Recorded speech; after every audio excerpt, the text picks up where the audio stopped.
Hello, it's Sham Zaman comic watching Storm Dennis destroying the country. I'm hopeful that it doesn't destroy Harborne tomorrow because that's where the Project Mayhem comedy is. Axe, if you're traveling from afar and you can't make it, just let me know, yeah? I won't hold a grudge against you. You'll be banned for 10 years. I won't hold a grudge against you. You'll be banned forever. You won't be banned. That's the other voice. I don't know what happened there. But yeah, safety first, yeah. If you can't make it, no grudges, mate. Just message me in the morning or now if you don't fancy traveling. I don't know what's going on in your part of the world. Are like cats flying at windscreens? Are horses like attacking people? Are there trees coming to life like tree ants from Lord of the Rings? It's all kicking off. It's a storm. It's a bit of excitement. There's dragons. There's like Morlocks crawling out of the sewers. Is that what's happening in your part of the country? If that's happening, then let me know. Say, Sham, there's Morlocks and dragons, and it's just really bad. And the tree ants, they're like blocking motorways. Sounds like I'm taking a pee. I am a bit, but seriously, if you can't make it, that's fine. I'll book you for next week's one. Uh, just let me know, yeah. But the other acts that are local, that are within walking distance, I'll be there nice and early, 6 o'clock, setting up the room, moving chairs around, making it try to look like live at the Apollo, eh? It's gonna be good. Have you seen the school building? Oh, it's just beautiful. It might be a one-off. We'll see if anyone turns up.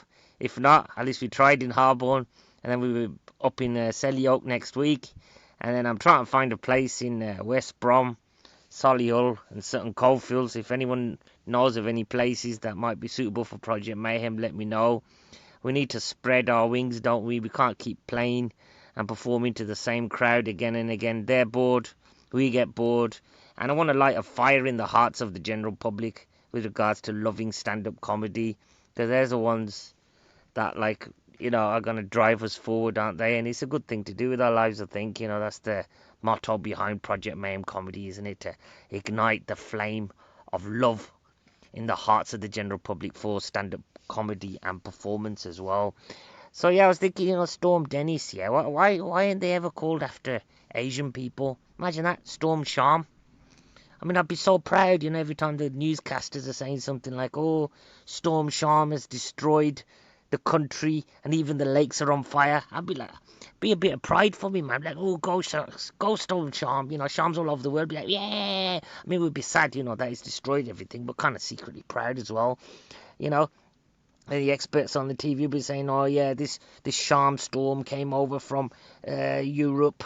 Even though we all voted Brexit, they're still coming over here with their windy powers, messing up our British trees and knocking over recycling bins, and cats are falling over and dogs are woofing a lot, and they're perturbed as well. And then, yeah, the storm wants to install Sharia law. That was a bit of a joke there. Can you hear me turning the pages, Sajid? You said you could hear them. There we go. So another thing, in the gym, right? It was unsupervised today. It's Alum Rock, and it's unsupervised. And they said if there's a fire, which always happens in Alum Rock, right?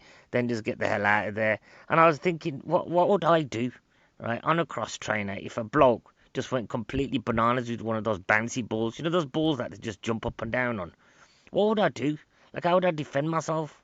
I don't even do like burpees. Something to think about, people. And there's a guy there, right? And he turns up. He doesn't use any of the equipment. What he does is he wears what was it? An Art of War vest he's got on. He's got a Jamaica hat on, and he likes to pretend to be a ninja. Now I don't know what's going on in his head, right? But he grabs these two weight that weight bars, Olympic bars. And then he just waves them around. He's a health and safety risk for everyone around him. He's swinging them around. I think he thinks he's a samurai. There aren't many samurais that walk around with their weight bars, is there? I mean, what's he practicing for? And then he starts hitting the ball. Surely the ball's going to explode. People, he'll have to explain this behavior to me. I don't know what's going on. But I'm convinced he thinks he's a ninja. Uh, I mean, I like ninjas, but again, you're not allowed to carry a sword, are you, on the streets? I mean, if he got into any trouble, I'm guessing he's preparing for war because he's wearing the Art of War vest. Uh, would he say, could you just like stop attacking me because I've got to go back to the car for my weight bars, my Olympic bars, and then I'm going to swing them around at you. I don't know what's going on. He seems quite happy though, so maybe I'm just bitter and jealous again. Is that what's happening? Maybe I'm just bitter and jealous that I don't know how to swing weight bars around my head and then attack those bouncy balls. If anybody knows what the bouncy balls are called, let me know. I mean, what's the point of them? Oh yeah, and then I was in the bar, in the gym, and I could hear this guy screaming. He was going like that, right? And I was thinking, just less, have less weight. Try that. If it's hurting you so much, what's the matter with you? Just causing attention to himself. I don't want to hear that. You don't even hear that. You probably switched off the podcast now because you don't want to hear Sean constipated, but it's just horrible. And then the woman, like 2 rows on my right, she was running sideways. Is that a thing? Why are you running sideways for on a goddamn treadmill? Sorry to swear. It's just insane. Like what body part is that gonna improve? Like running sideways. There's another one that goes backwards on the treadmill as well. I've seen someone go on their ass, and I've laughed a lot at that. Like, surely, I know we're unsupervised, but use your common sense, people. These people are in their 40s, 50s, and they're walking. No, they're jogging backwards on a treadmill. Odd, isn't it? Anyway, yeah. Oh, film news. I haven't done any film news. Here we go. So, like, they're doing a Raid remake. Right? Have you seen The Raid? It's one of the best action films that came out recently. If you haven't seen it, it's amazing, right? Gareth Edwards directed it, and he's Indonesian, I believe, right? I haven't bothered wikiing the thing before I'm doing this podcast, right? But it's just a fantastic film. If you like action films, or you just like being alive and watching things, just watch The Raid. It's superb, right?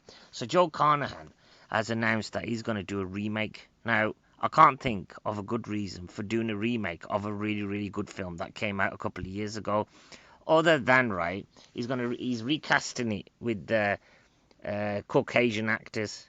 So is that what the crack is nowadays? You can't bear Asian-looking people beating the crap out of each other and murdering each other. You got to see Caucasian people murdering each other instead. I spoke to someone, I can't reference this bit, but I spoke to a person, he had a face, and he said he just can't watch subtitle films. I go, can you read? And he went, yes, I can. I went, okay, so what's the problem? He goes, oh, nah, I don't want to read a film. I go, it's an action film, though. I mean, there'll be bits and bobs. I don't know, it's the subtitles are just sinking. And I like subtitles, actually. I like hearing the original language of the country. How about that? Hey, I feel cultured, as it were. On Netflix, I've been known to hover over the international section. Hey, can you believe that? Let's find out what people internationally, what kind of films they make. I mean, some of them don't make any sense to me. I like the French ones. I like the Spanish ones. I wish there was more played in the cinemas.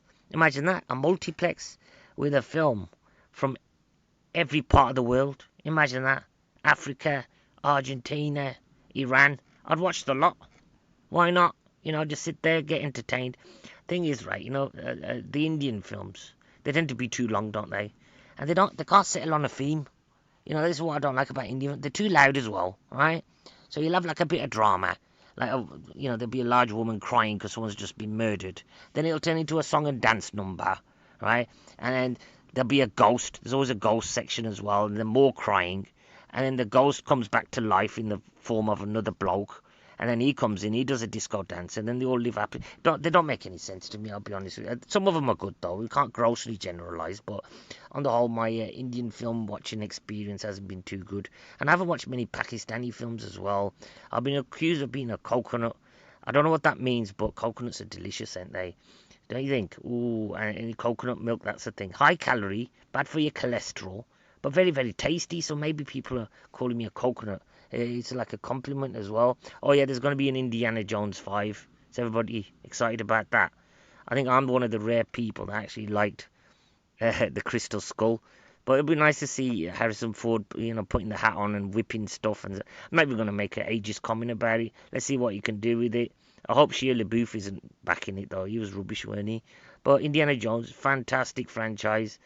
Obviously, it should be buried, but, Chris Pratt, get him in. Anyway, that's my update. Here we go.